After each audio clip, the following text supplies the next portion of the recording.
It's the Pete Sousa Show. Sports, Pete.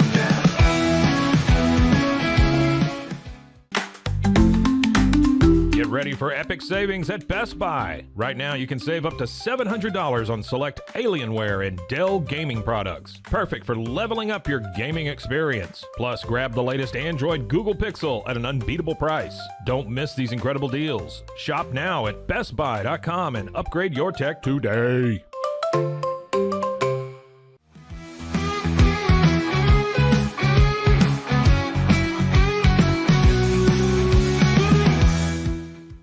We definitely love our relationship and love Extraco. It's been an amazing experience. They made the PPP process easier. They were reaching out to me saying, what can I do to help you? That made a huge difference because my stress level when we shut down to afterwards was night and day. Our experience with Extraco has been phenomenal since the very beginning, so we love Extraco.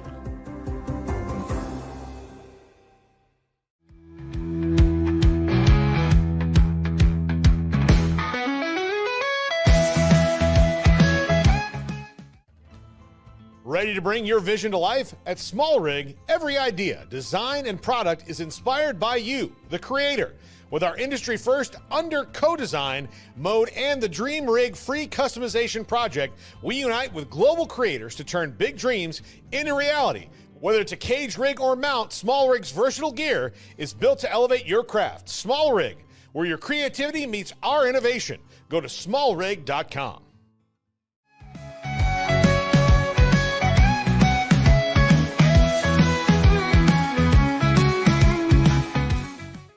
At Rolls Rolo, we don't just sell wallpaper, we create cohesive, cozy spaces. Our deep understanding of design means every pattern, color, and texture is carefully chosen to complement your home. Plus, we use advanced technology and water-based inks for vibrant, eco-friendly prints, ensuring a healthier environment. Visit rollsrolla.com to transform your space today. That's ROLLSROLLA.com today.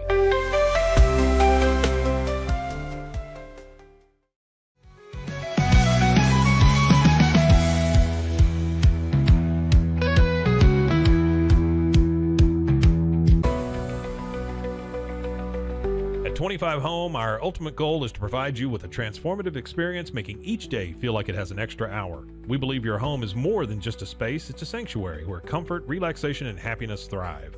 Discover the difference at 25 Home today. Shop now at 25home.com.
It is the Pete Sousa Show.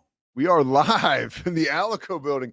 It just gets earlier and earlier, like we did something wrong to somebody. No, this was this was on purpose. We got Baylor basketball tonight, and so we got I will tell you. So, first of all, it's a Pete Sousa Show presented by Slovacics, and we are happy to be here.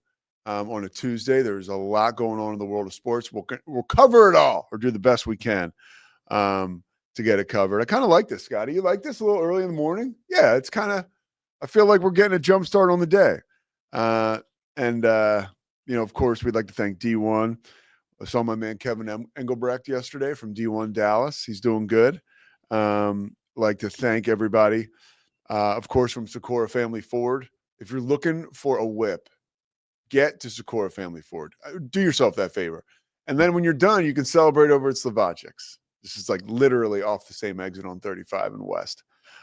Get it done. And then Dan Ingham. Yeah, we got to make sure Dan Ingham's coming by Thursday for First National Bank of Central Texas. And of course, Daniel Stark Injury Lawyers. I did a pretty cool testimonial for Daniel Stark Injury Lawyers because I really have had to use Daniel Stark Injury Lawyers. You know, these hosts, they're just like you. We have issues with insurance and everything.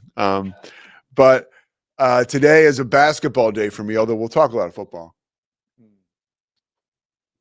Forgive me with the drinking of the water. I'm just kind of getting my day started, just like you guys. With the basketball, so today, this is a cool experience. When I used to work in PR in the NBA, there were certain things you would do for teams. And this is old school. You know, this is 20 years ago. I started to work in PR for the Charlotte Bobcats. And there were unwritten rules, ways you would take care of media. And a lot of those unwritten rules have gone by the wayside. And that's fine. I mean, we live in a world where there is so much, you know, you're just trying to watch the bottom line now. And it's understandable, especially in sports. You know, with universities, they have so many sports they're trying to get out there. And with Title IX, there's money and finances allocated to so many different sports. And with ESPN and coverage of sports or CBS or whoever, you know, they're also watching the bottom line because there are so many sports to cover now. But so when I was working in PR, like if a team was coming to town, like let's say the New York Knicks were coming to town and they had 4 beat writers. So we would drop off like packets to every different, and these guys, beat writers are with different, they're not together. A guy from the Daily News, a guy from the New York Post, a guy from Newsday in New York, they're all going to stay at like different hotels. So you would drop off their media packet, like as a member of the PR staff, at every single different hotel. And then also like, if you were somebody like Frank Iasola, and the media packet will be like game notes, like information about the team, media guide, just to get, you know, if it's a Hornets or a Bobcats and Knicks game. So these Knicks writers and Knicks TV people and radio people have packets on everything they need, right? Waiting for them at the hotel when they get there. And then also, like if you're a big time writer or you're with a local TV, if you're a member, maybe you're the person that calls the Knicks, like, you know, the PR director or the vice president of PR will call you and want to take you out to dinner. Because that's kind of like how it is. You know, then that's old school PR, right? If the director of public relations for the Hornets takes the TV guy from the Knicks out to dinner and they spend 2 hours, have some drinks, have a good time, the guy from the Knicks is probably going to be more inclined to, you know, be complimentary of the Bobcats or the Hornets the next day. So, but most of that stuff is gone. I mean, and even in the NBA, I'm sure they have a different way of doing things, like digitally, you'll get your information before the game. I know that I do. With ESPN now, we're on a bunch of emails where they get you everything you need digitally. These PR people do a really good job, but it's just different. But I got to give props to my hometown team here. You know, I do games all over the country, and there are a handful, but one of the last standing teams that, regardless of who you are, right? Whether you're Pete Sousa or whether you're Jay Billis, if you are calling Baylor on national TV, you will go, they will take you to lunch or dinner. Football, it's always dinner, Friday night, the night before. And they'll take you out to Milo. Is a big one, or Red Herring is a big one. The Red Herring's a new restaurant here in Central Texas. I went there last night with my guy, Chris Patola. Very, very good food, very good service. Cool to catch up with Patola. Obviously, I'm calling the game with him tonight. But Baylor still does this where today we're going to do our show here, and then afterwards I'm skedaddling over to Magnolia Table, which is the lunch spot that they take you out to. So we're going to have a little Magnolia Table, myself, the producer, Jacob Garza, who, long story short, Jacob is related to his sister. No kidding. But Jacob's sister is like best friends with my friend, Taina Maya, who I work with forever here in Waco. Jacob and his sister, I think they're from San Antonio. and that's where Taino's from too. And I worked with Jacob before doing some Texas baseball, but small world.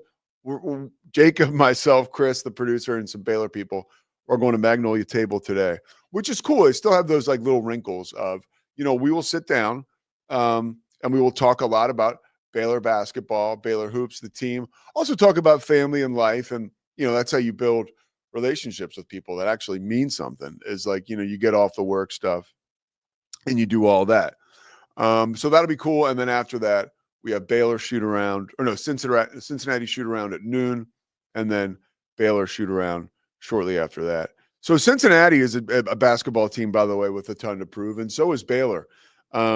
When you look at these games, especially this game tonight, Baylor they beat the brakes off Utah in that first game, the first conference game at home on New Year's Eve. And we're starting to, I especially, having done 3 Utah basketball games so far, starting to become pretty obvious that Utah just might not be that good. And the reason they're not that good is because they don't play the physical brand of basketball that you need to play in the Big 12 night in and night out to be successful. And they take bad shots. And as much as I hate to say it, because I love those twins, the Madsen twins, I mean, before the game on Saturday, these 2 dudes are like, they're out on the court with no shoes on. This is like hours before, like doing what they call grounding, like kind of like hippy dippy stuff, but like working really hard. And there's like a spiritual component to it, like a meditation aspect. It's really awesome. And it's even better against Norfolk State. But unfortunately, when you're playing members of the Big 12 night in and night out, I don't know how much that's going to do for you if you lack the shot selection prowess and also the physicality that it takes to play in the Big 12. And that's kind of what I'm getting at. As we start to get into the Big 12 regular season, I'm reminded, like a team like Utah that doesn't have like highlight reel type athletes, but they do have very good athletes and they have some bigs.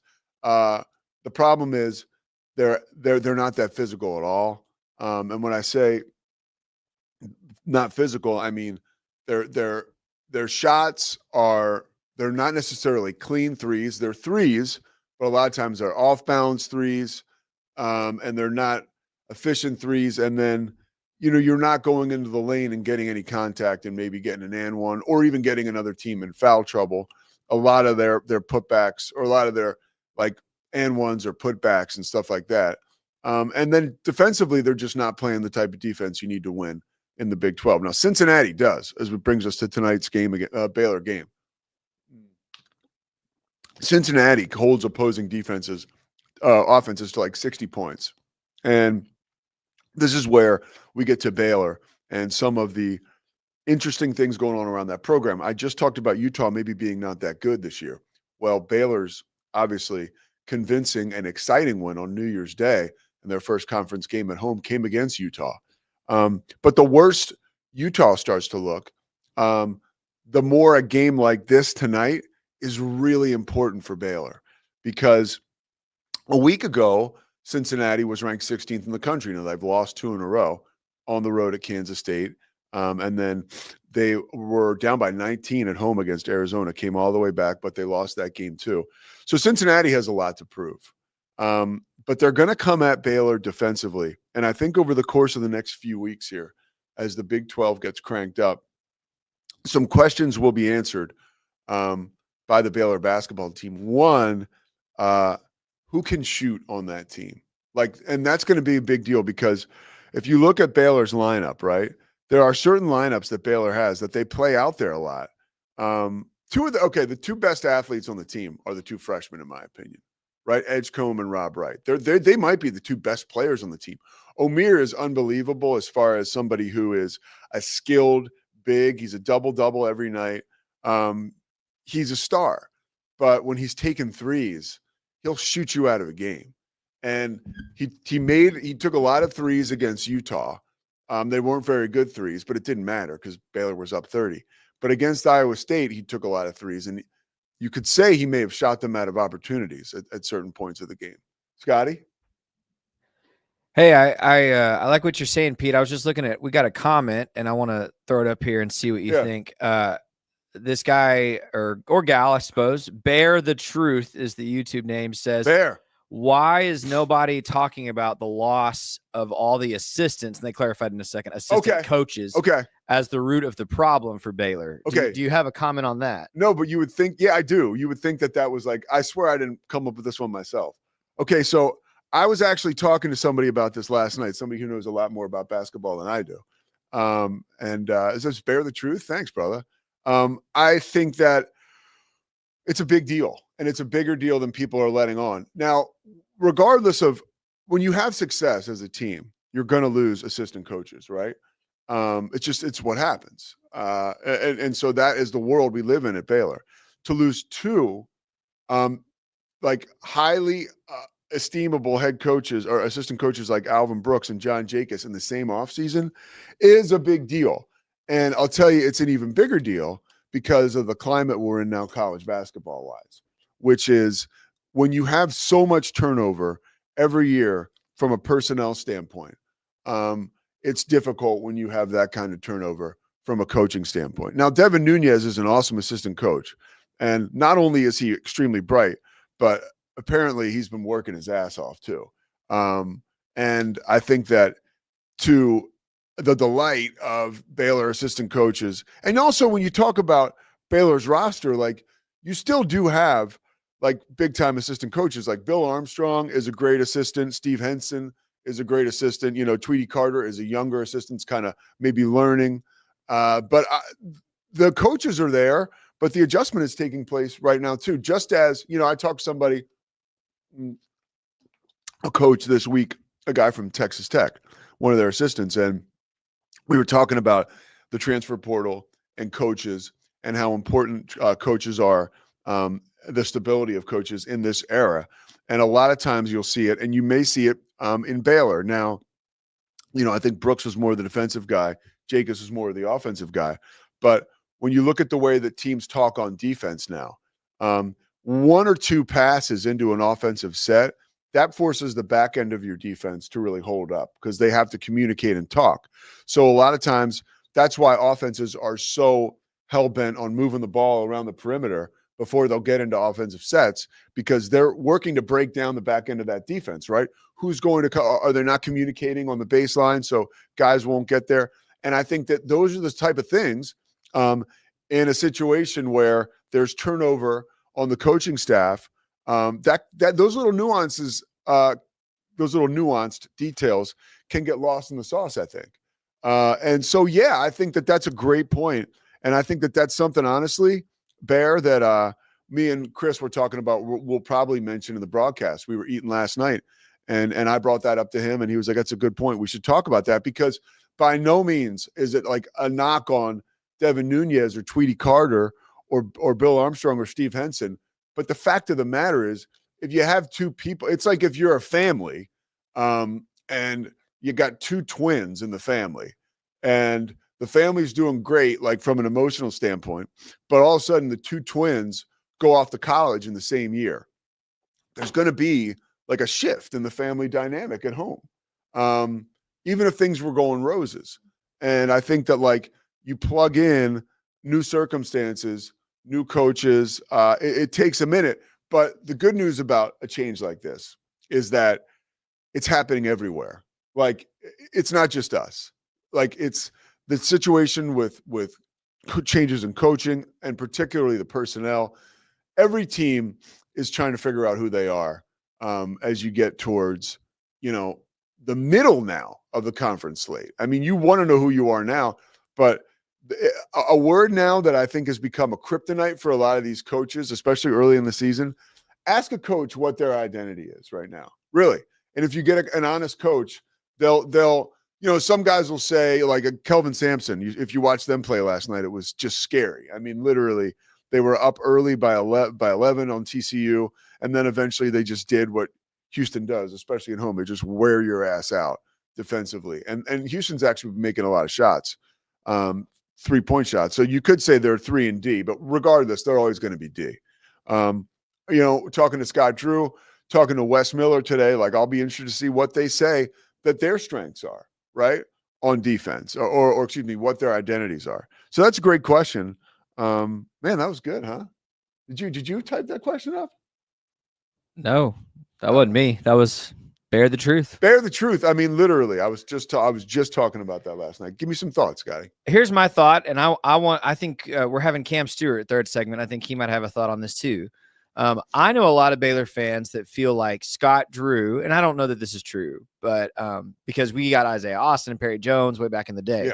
But there's this shift where that national championship team was built on the back of some 3-year guys and some transfers who played 2-3 seasons with the Bears. Davion Mitchell, obviously coming from Auburn. Scott Drew has always been known for getting transfer guys to contribute. Pierre Jackson, Mekhi Mason, Kenny Cherry. All Baylor fans know all these names.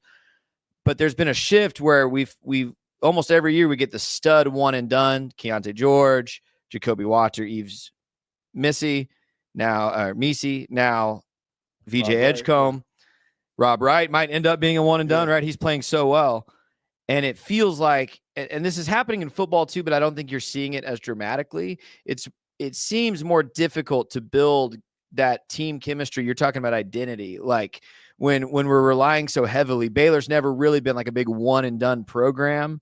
And now you've won that national championship. You can get a top 5, top 6 guy most years recruiting. Do you think that has something to do with the lack of cohesion or identity, not just losing your top 2 assistant coaches? Well, sure, but and therein lies the problem for Baylor, because everybody in the country is going through the one thing that you talked about player-wise, but specific to Baylor, they're going through the dramatic shift in the coaching. So that's why it is, and that's why I think Bear asked that question, because it is like a double impact type deal. But I think early in the year, these are opportunities that in the Big 12, it's very difficult to find yourself. Like if you haven't found yourself by at this point in time, because if you talk to coaches in the Big 12, Wes Miller yesterday was saying, this is a conference where it's like, you can get lost in yourself, like get down on your team and lose 5 or 6 straight like that. Yeah. And then you can do it again, maybe. Like you can be playing really good basketball and lose 5 straight. So the key is to make sure that those losses or 3-game streak doesn't become a 5 or 6 gamer, that never happens. I was talking to Spatola last night. Dude, there was something crazy. We were talking about Coach K. Like he almost never lost back-to-back games in the ACC, even at the pinnacle of the ACC. Like that's insanity. Because we're talking about when the ACC was like really tough. The Big 12, it's a better conference now in today's world of college basketball than the ACC was then, simply because not only could you compare the talent and the teams together as to how good they are, but there's more games. There's less rest now. A 20-game conference schedule. Back when I was a kid, when the Big East was known as like, you better like literally bring like your knives and baseball bats out to these games. Like they actually made it in the Big East so you could one year where you could have 6 fouls before you fouled out because it was so physical. They tried that out one year. But I don't know that they ever had more than like 12 conference games or 14. You know what I mean? Like 20 conference games that is a tough one, Well, and especially when it's so deep. Yeah. Like there are not certainly not many bad basketball teams in the Big 12. No, there are not. All right, we're going to step aside. We're going to come back with some Cowboys talk, a little bit of a development on the Mike McCarthy front. A lot of fun already. We got a basketball Tuesday, but it's always football around here. This is Texas. The Pete Sousa Show continues after this, powered by Slovacics.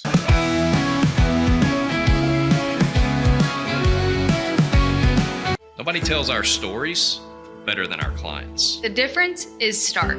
I was rear-ended at a stop. I thought I was fine, and then once I got home, I realized it's a lot worse than I thought. I ended up having a ruptured disc. You say you're not hurting, and then an hour later, you're saying you're in all this pain. I just felt like most people would think that I was lying. That's when I decided to call Daniel Stark. I owe a lot to Daniel Stark. They really got me what I deserved.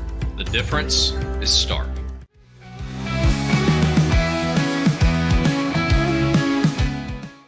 We definitely love our relationship and love Extraco. It's been an amazing experience. They made the PPP process easier. They were reaching out to me saying, what can I do to help you?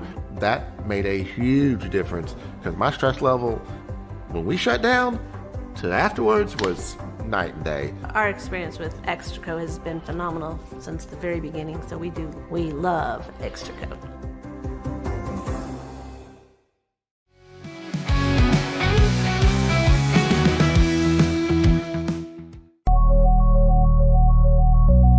At Acasis, innovation drives us. Since 2008, we've been creating cutting-edge technology products that make your life easier. With a focus on performance, design, and customer service, we're here to help you work smarter, not harder. Join us on our journey to simplify your world. Visit acasis.com today. That's ACASIS.com today.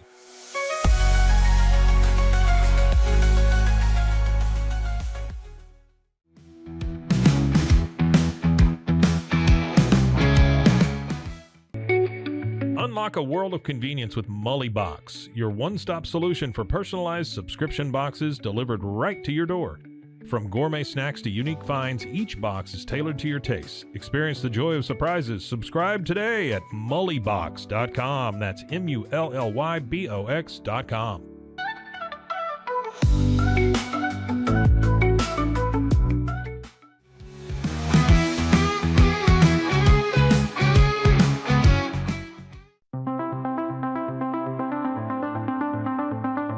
Transform your workspace with Hanomi Ergonomics. From adjustable chairs to standing desks, we provide solutions for comfort and productivity, whether at home or in the office. Improve your posture, reduce strain, and work smarter. Visit us at hanomi.co today. That's HINOMI.co today.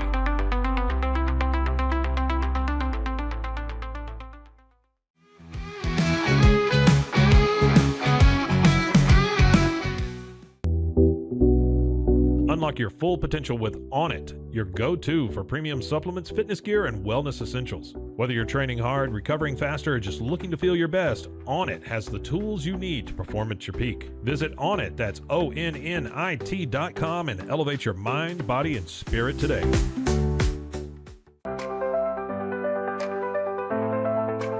Get paid faster with Bill, the easiest way to send, receive, and manage your payments. No more delays, no more hassle. Whether you're a freelancer or a business, Bill makes payments seamless and secure, simple, fast, and reliable. Sign up today at Bill.com.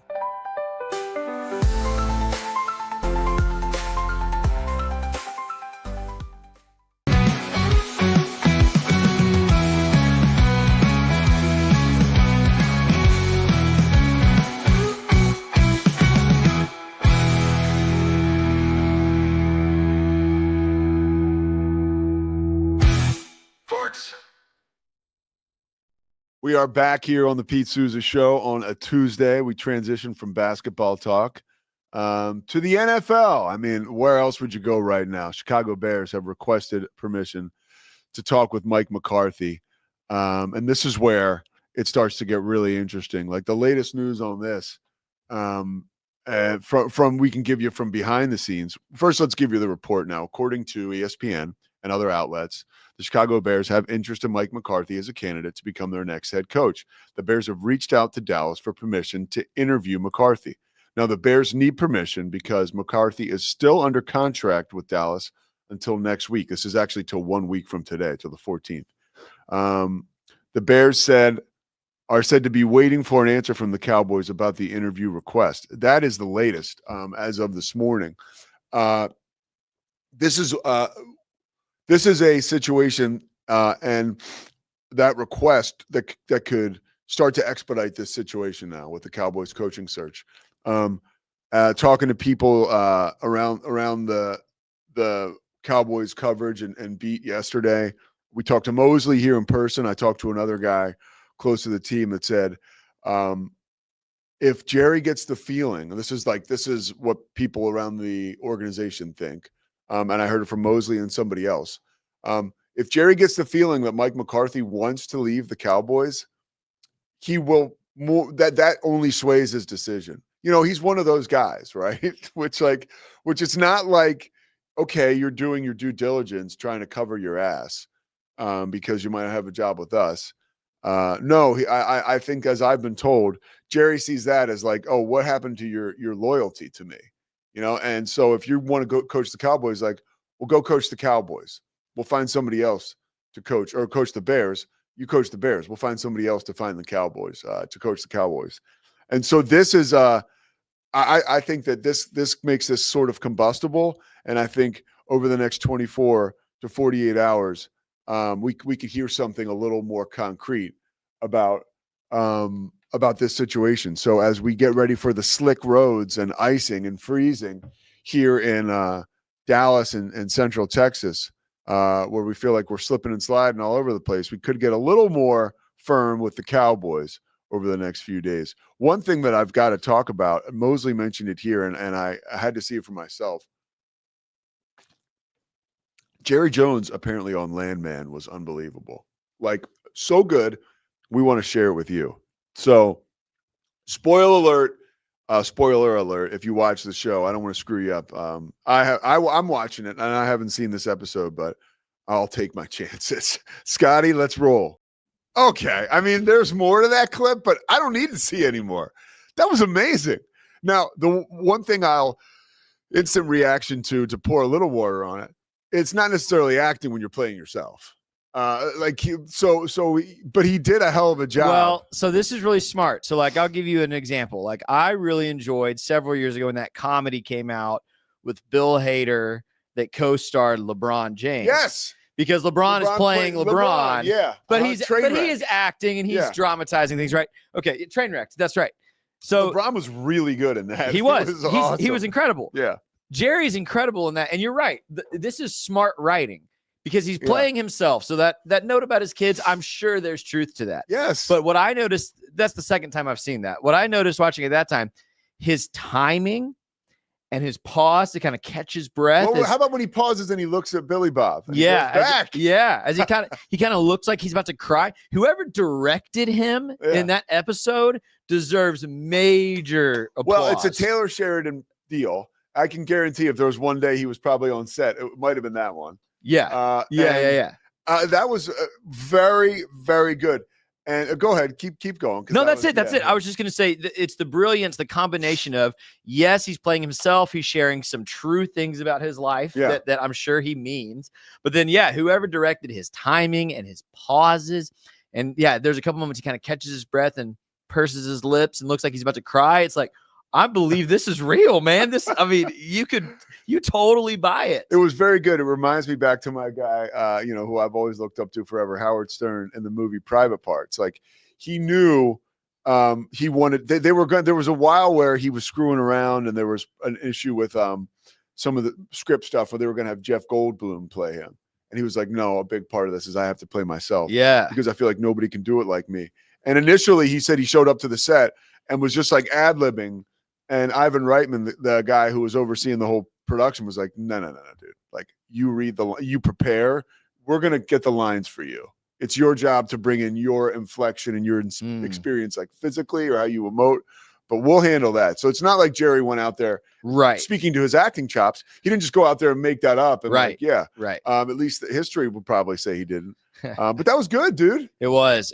I said this to you a second ago, and it's funny enough, I think, to share on the, and I think it might have been Mosley. Now that I think about it, I need to go look and see if this was Mosley who said this. But I saw there's all this reaction on X of like, man, I didn't know Jerry Jones could act. And somebody I follow, it really might have been Mosley, retweeted it and said, why? He's been acting like he has a good football team for 30 years. That's low-hanging fruit. I thought it was hysterical. Well, and I'll tell you that as a Cowboys fan, I thought it was hysterical.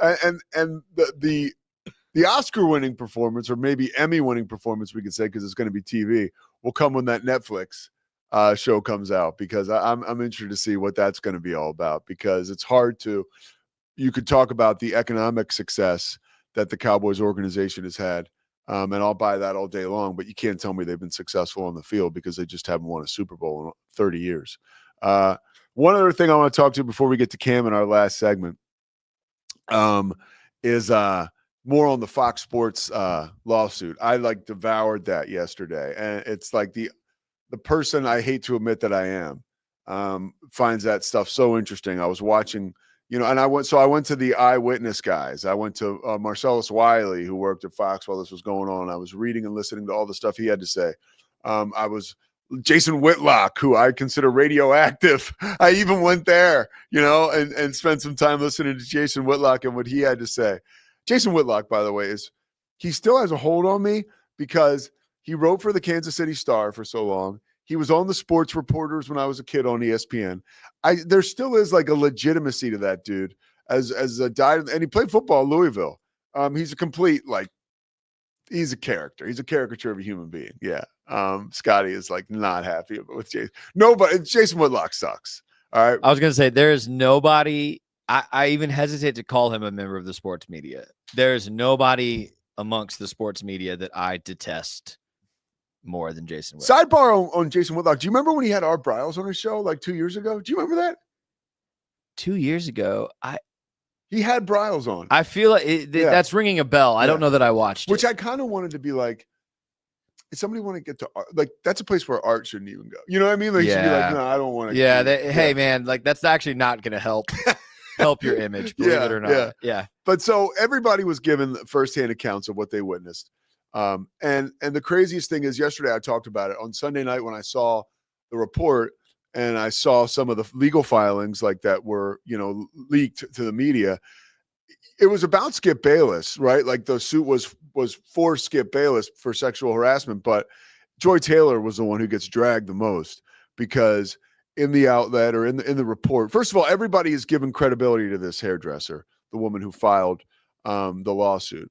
And Joy Taylor is quoted as, being open with the fact that she was having an affair with an executive to further her career, also having an affair, sound like a regular love affair with Sam Acho, one of her co-hosts, and then Emmanuel Acho, sorry. And then there was also apparently she was married to going to get married to Earl Watson, the basketball player. And there was another guy who she was married to who was around while all this was going on. And that initial marriage was blown up because of one of the affairs. It's a real mess for Joy Taylor. And the one thing I'll say, well, I said it here yesterday, and there was another accusation that Scotty mentioned yesterday too, and this was the one that was really abhorrent, was she told this hairdresser, this was as part of the filing, hey, if something ever goes wrong for me, I'll just say that this executive that I'm sleeping with was sexually harassing me. That was all alleged according to the filing. Joy Taylor is very good at her job. Lost in the sauce with all that is that Joy Taylor is very, very good at her job. She also, look, man, her brother Jason played in the NFL for a very long time. So she's had access to that experience, something that just a lot of us do not have, which I think, honestly, I'm not all about Nepo babies, as Cam likes to call them. And I don't think that's what she is, but I think that furthers her experience and her qualification, honestly, as a sports talk or sports TV host. But she's really good at her job. She has opinions. She's great at getting them out. But off the air, and this is where I'm sort of bummed for her. And again, all this stuff, I think we got one or two more cycles of this before we get rid of it and we start to get the real truth out there. She was on her show yesterday. Good for her. And I watched Stephen A. Smith had a whole. Did you watch him at all? Stephen A. And he had this woman, Tori Parker, on Tori Cooper, who I'd never heard of. She was apparently on TV in Atlanta. It was a whole, we all got sucked into it, and the thing I'll say, the only thing I talked to a good friend of the show, John Tobias, yesterday, and we were talking about this, and he was like, her personality could have been perceived as holier than thou recently. She goes on a lot of shows and talks about real high and mighty about how I got all these opportunities on my own volition, and it's harder being a woman, and people don't understand what it's like. And so the court of public opinion is not giving her the grace that she probably deserves because of certain statements she's made on certain TV shows and her own show and her own podcast with Taylor Rooks. So she's not getting the breaks that maybe someone like me or even another woman would get, right? Someone way more high profile than me, but you get what I'm saying. Even when I had my crappy situation years ago, when I said something about a guy in foster care, a running back from Kentucky, and people went scorched earth on me because it was clipped and taken out of context. I was lucky that I had like a low key profile. People kind of left me alone. Like people went into my background. They saw that I had actually done work with foster kids, that I had done stuff with people getting sober. And they were kind of like, all right, this guy's not a complete asshole.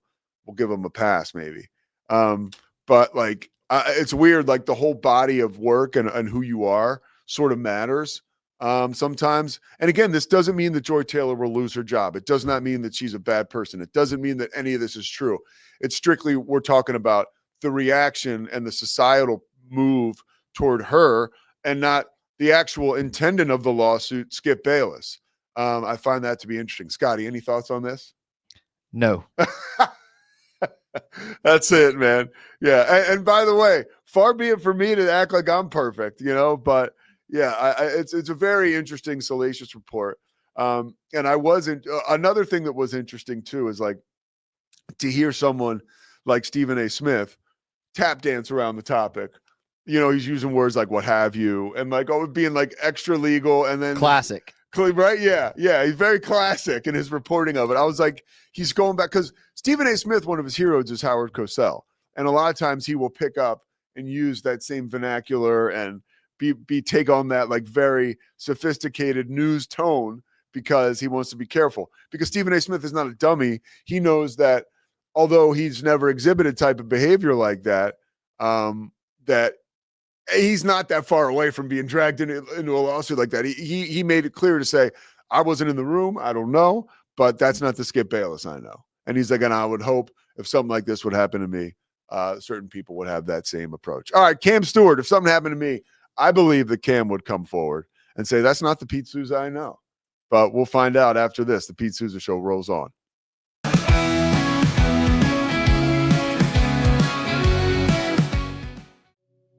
Farmhounds offers natural treats and chews made with quality products that support family farms, regenerative agriculture, and humane farming practices. Give your dog the best with wholesome, organic ingredients that promote health and happiness. Shop now at farmhounds.com.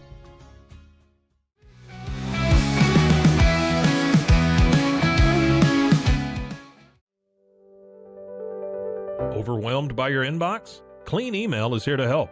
Organize, clean, and manage your emails with powerful automation tools. Say goodbye to spam and clutter and enjoy a stress-free inbox. Try Clean Email today at cleanemail.com. That's CLEAN email.com.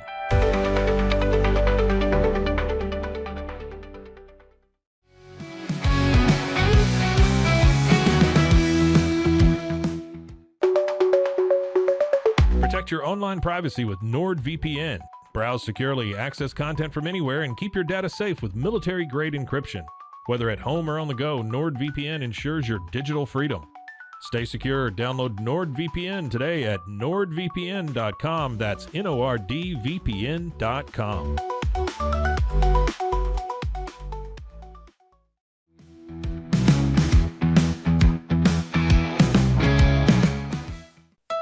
Want to turn your passion into profit? With Blogify, creating a blog has never been easier. Build, customize, and grow your site with powerful tools designed for beginners and pros alike. Start sharing your story today and watch your audience grow with Blogify. Download Blogify now in the App Store.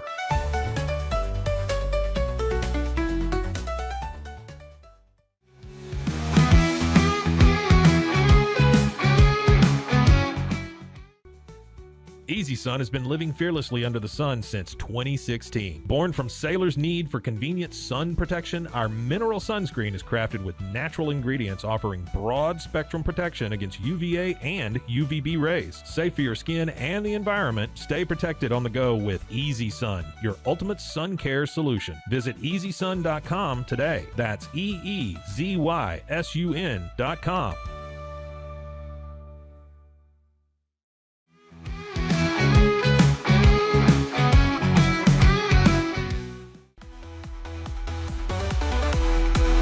Stay connected no matter where you are with eSIMX. Say goodbye to expensive roaming charges and physical SIM cards. With access to over 200 global carriers, we make mobile connectivity seamless and affordable for travelers worldwide. Join the future of communication today at esimx.com. That's ESIMX.com.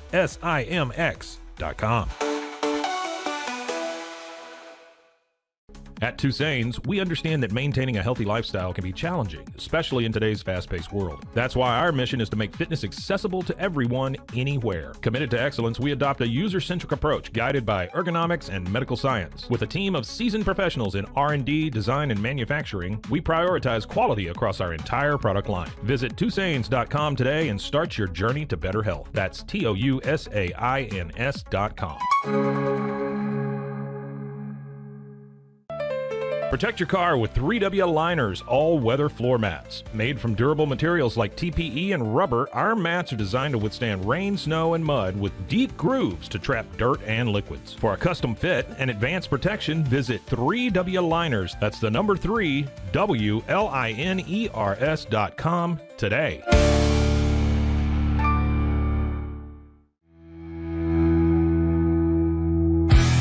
Sports. Oh, yeah. Cam Stewart. Cam got the wake-up call just a little bit ago. Said, Cam, I need you, buddy. And here he is. Like Jonathan Papelbon out of the bullpen. All right. That's a very topical reference. Very current. Very up to date. Cam, I got some stuff I need to talk to you about. Okay. I'm excited to hear it because I noticed the wake-up call did not include what we were talking about today. So I have an idea. You have done an amazing job, truly. Like, so Sunday night, and I made fun of you yesterday morning, but you really I saw that Locked On Boston post-game reaction. You had how many thousand views do you had on? Like, it was kind of a monster, man. Like it probably has more than any of the other post games that we've done for the Patriots combined this year. Yeah.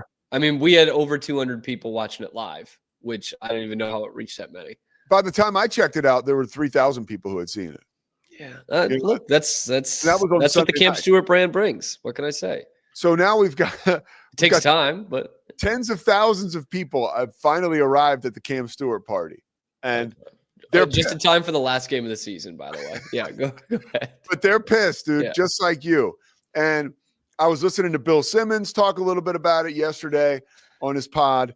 And the increasing level of just like vitriol for this Patriots organization and how they handled that is starting to become more and more clear to somebody who's not a Patriots fan like me. Mm-hmm. Like, they really, really screwed that up. It's something where, and I'll want to hear from you after I say this.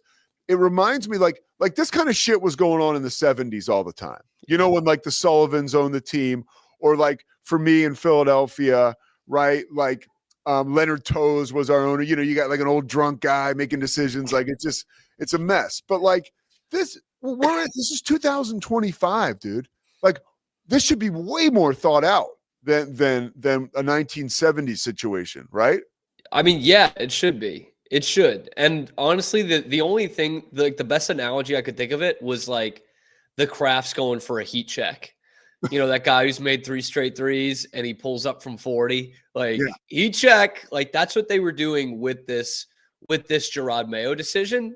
Like, I think Mayo is a sacrificial lamb, not just in his firing, but in this whole year.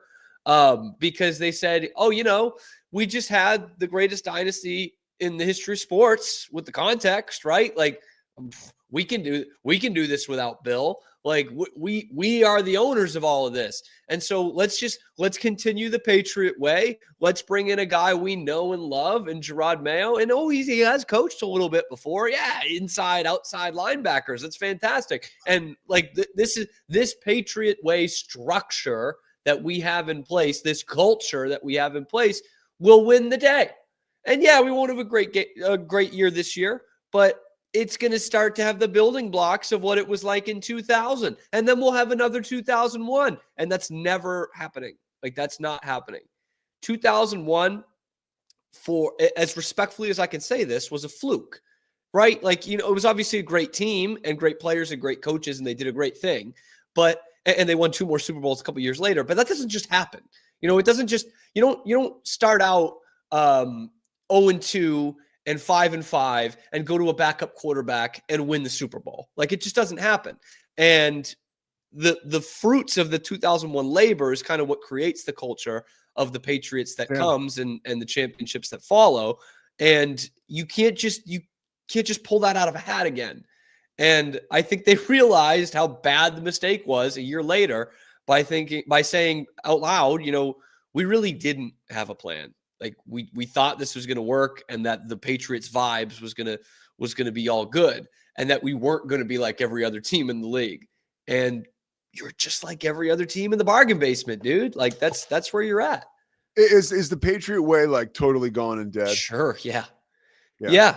And honestly, it's been dead a couple years. But someone had a sign at the game on Sunday that I thought perfectly laid that out, because you heard the comments last week from Jelani Tavai about the Patriots fans. They had Fire Mayo chants, and they were booing the team when they were losing 40-7 to the Chargers. And he went on EEI and said, the fans are fans. They can't do any of this. They need to know their place. And the sign said, "Do your job," crossed out, "Know your place." And that's what the Patriots are now. Like, that is so symbolic of what they've become the last couple of years, which did include Belichick, by the way.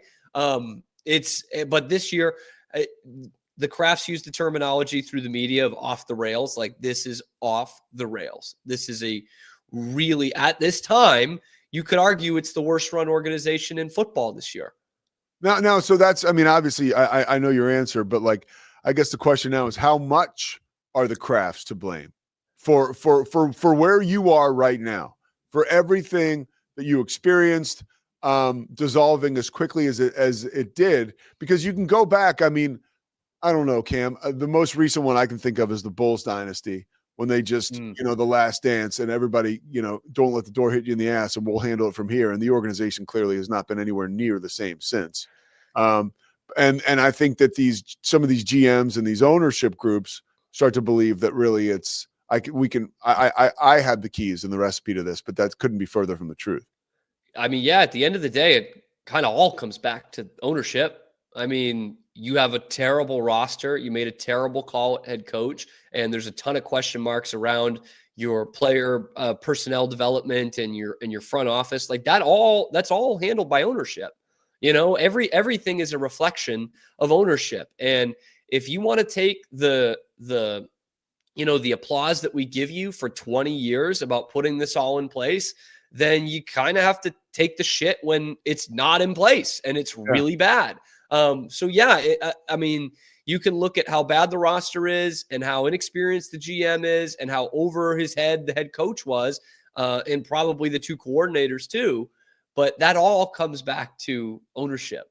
And this is the guy they handpicked 5 years ago at head coach. They arrange a marriage with coordinators. And this is what it all comes back to. So it's on the Crafts. They own the team, and they want to be hands-on, then this is what you get.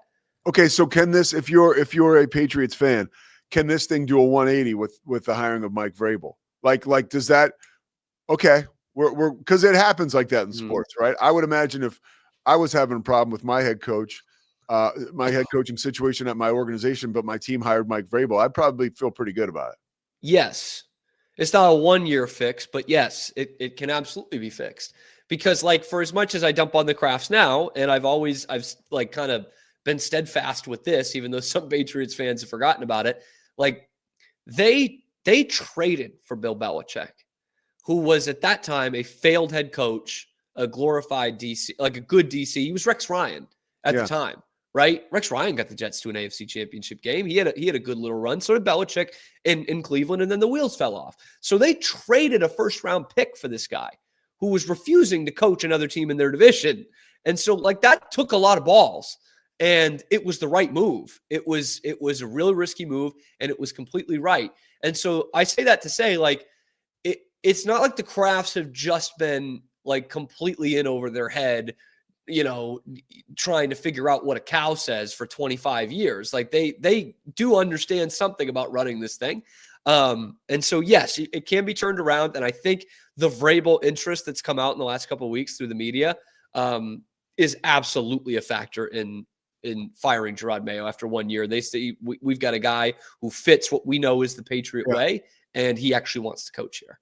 Are they aware, self-aware enough, the Crafts, to know that they've made a mistake and that like they kind of have to own this and move forward? I mean, I guess the proof is in what just happened, right? Yes, exactly. Yeah. I mean, they did it, and it's not a popular move nationally. Like I've already heard the narrative. Stephen A. Smith's already calling them racist. I don't know. It's tiring, but like it just in general, you know, a guy who played for you and coached under you and only coached 1 year.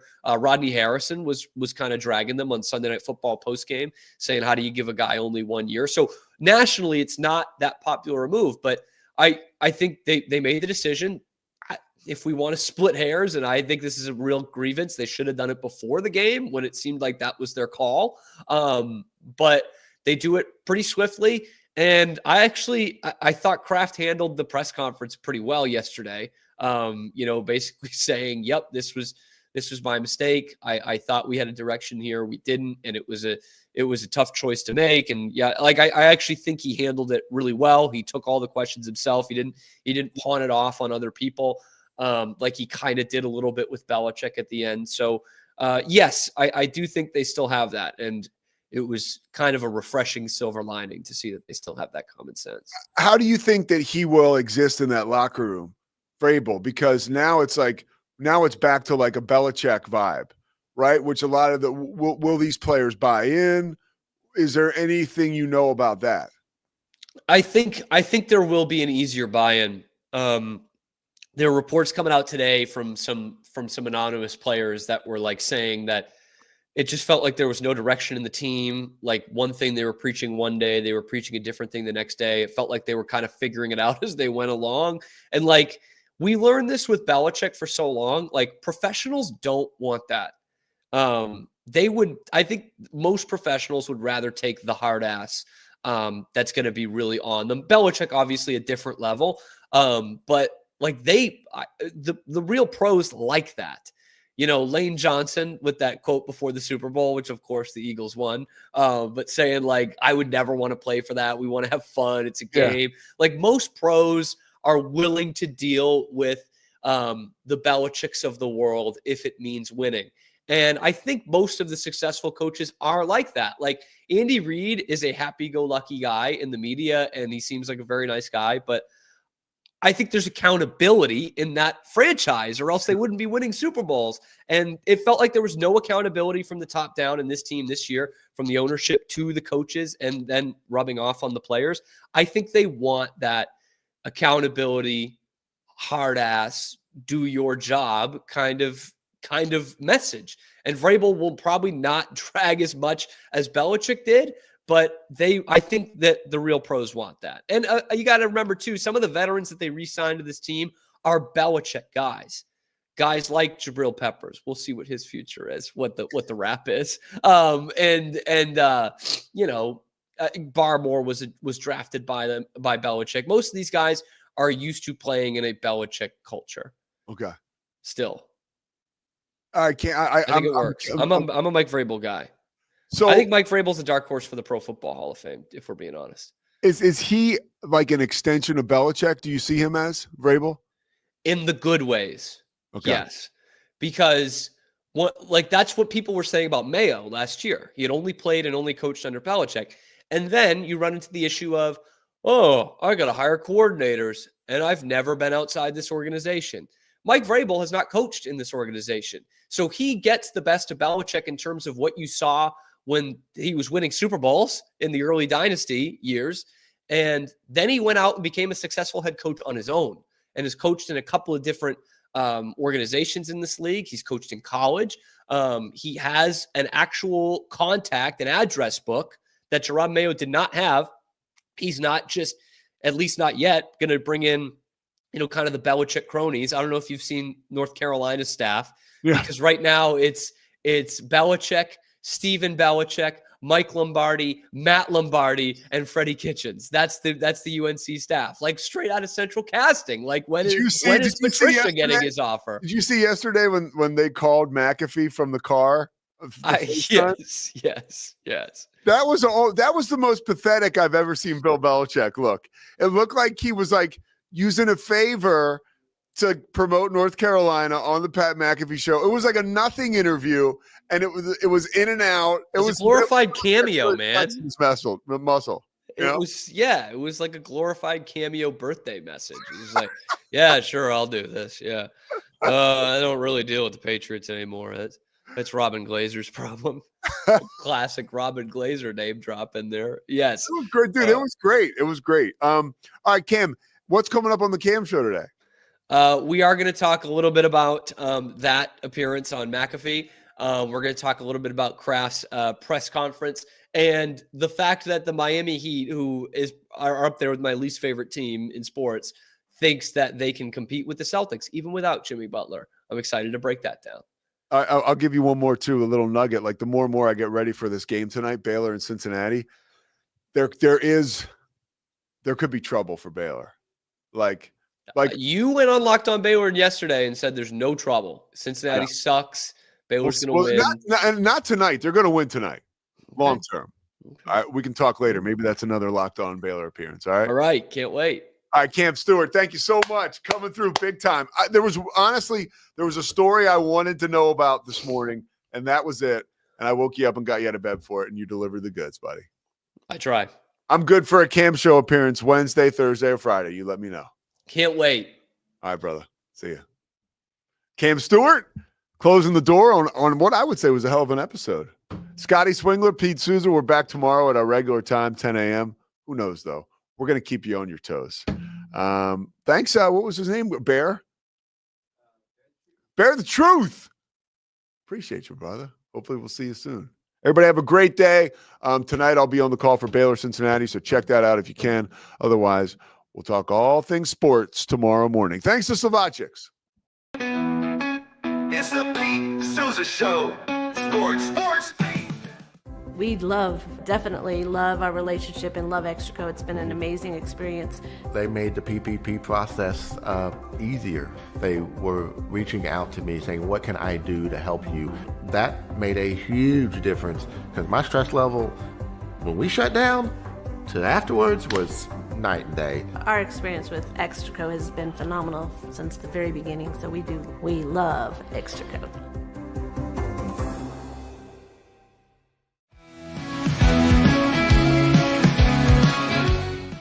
Nobody tells our stories better than our clients. The difference is stark. I was rear-ended at 70 miles an hour. I was injured, had a concussion. The insurance company, they delayed. They were playing games from the initial conversation. They weren't going to help me. The biggest thing I learned through this is that you can't go through this alone. I called Daniel Stark. They were going to help me and everything was going to be all right. Daniel Stark got me 10 times the insurance company offered. The difference is stark.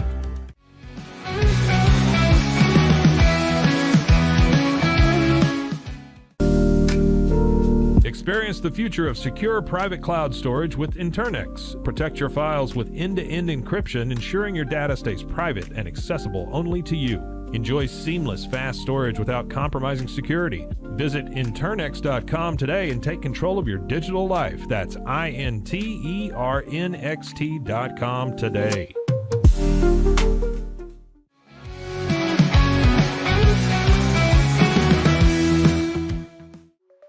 Protect your online privacy with NordVPN. Browse securely, access content from anywhere, and keep your data safe with military-grade encryption. Whether at home or on the go, NordVPN ensures your digital freedom. Stay secure. Download NordVPN today at nordvpn.com. That's NORDVPN.com.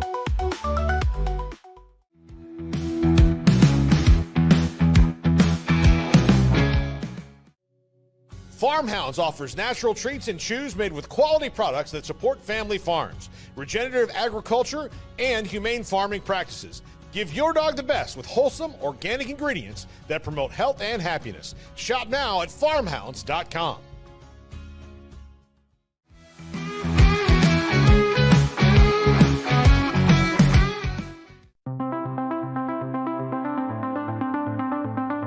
Transfer Transform your workspace with Hanomi Ergonomics. From adjustable chairs to standing desks, we provide solutions for comfort and productivity, whether at home or in the office. Improve your posture, reduce strain, and work smarter. Visit us at hanomi.co today. That's HINOMI.co today.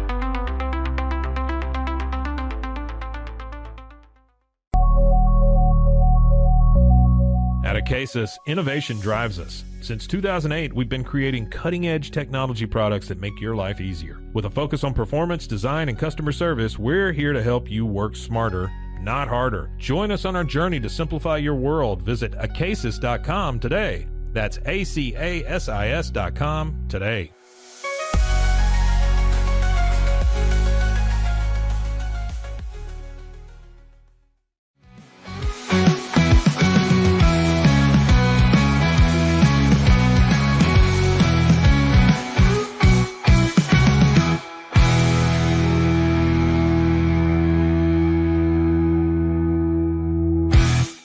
Sports.